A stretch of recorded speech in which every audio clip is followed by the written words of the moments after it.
మరొక్క మాట చెబుతున్నా, మీరు తప్పు అనుకున్నా తప్పు అనుకున్నా నాకు తెలిసింది నేను చెప్తున్నాను. వినే ఒప్పుకున్నప్పుడే మీకు దానిలో గల పరమార్థం అనేది అర్థమవుతుంది. అహంభావంతో కూడిన ఆత్రం ఉంటే మాత్రం పరమార్థమేమో గాని పరమాణువు కూడా మనం తెలుసుకోలేము.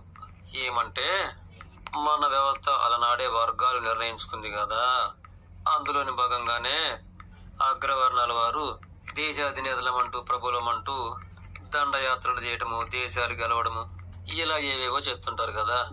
ఇక అమాయక ఆనందంతో నేనే గొప్ప అంటూ విర్రవీగుతూ మెసాలు తిప్పుతూ ఉంటారు. దేశాలు గెలిచిన 1000 ఎకరాలు సంపాదించినా నీవు భూమి మీద నిలబడవలసిందే కదా. ఉదాహరణకు నీ ఆయుకాలము 90 సంవత్సరాల పైన అనుకో, అంతకాలము కూడాను భూమి మీద నిలబడవలసిందే కదా. పైగా మేము అగ్రవర్ణాల వారము, మీరేమో నీచ వర్గాల వారు అంటూ విర్రవేగడంలో ఇక ఏమి చేయలేక నీచ వర్గాల వారు అనేవారు తలకాయ ఊపుతుంటారే తప్ప ఇక వారి మనసులో అనుకుంటారు కదా, నిజానికి నీకు ఏమీ తెలియదురా, అలాగే ఇక నాకు తెలియంది ఏమీ లేదురా అని వారి మనసులో అనుకుంటుంటారు. ఎలా అంటారా, 90 సంవత్సరాలు నువ్వు భూమి మీద నిలబడాలి, కానీ ఎలా నీవు నిలబడగలుగుతున్నావు? నువ్వు నీచ వర్గాల వారుగా అనుకుంటున్నా ఆ వీరబాహుడు కక్కడు వారి వారసులే వారి చేతుల్ని నీకు చెప్పులుగా చేసి ఇస్తేనే వారి చేతులనే నీకు చెప్పులుగా మనసు ఇచ్చారు కదా. ఇక వాటి మీదనే కదా నువ్వు 90 సంవత్సరాలు నిలబడగలిగింది. ఇట్టి ఈ నిజమును నీవు జ్ఞాననేత్రంతో చూడగలుగు. నిజానికి వాడి చేతులే నీకు చెప్పులుగా ఇవ్వకపోతే 90 సంవత్సరాలు కాదు, 9 సంవత్సరాలు కాదు, 9 నెలలు కాదు, 9 రోజులు కాదు, 9 గంటలు కూడాను నీవు భూమి మీద నిలబడలేవు. మే నెల ఎండలో 9 గంటలు భూమి మీద నిలబడి చూడు. వీరబాహుడి త్యాగం ఎంతో నీ త్యాగం ఎంతో తెలుస్తుంది.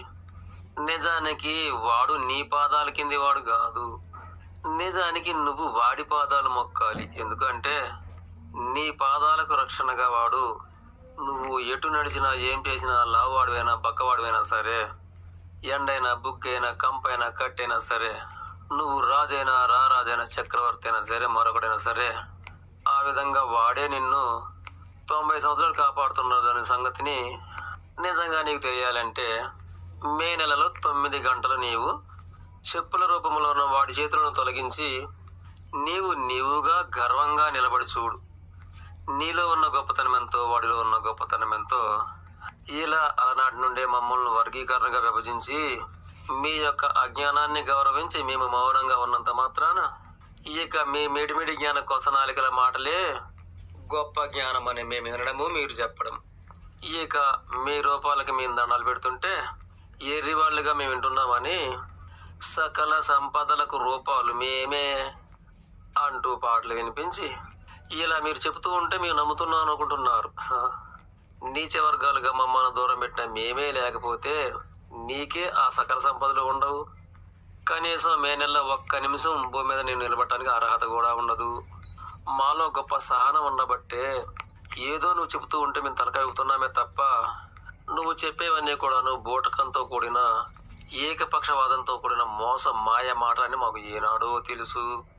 సరే, ఇందులో కూడా తప్పు ఉంటే మన్నించండి. మరి ఎందుకు అంటే మాకు ఓర్పు సహనం అనేది దొడ్డగా ఆ భగవంతుడు ఇచ్చాడు గనుక.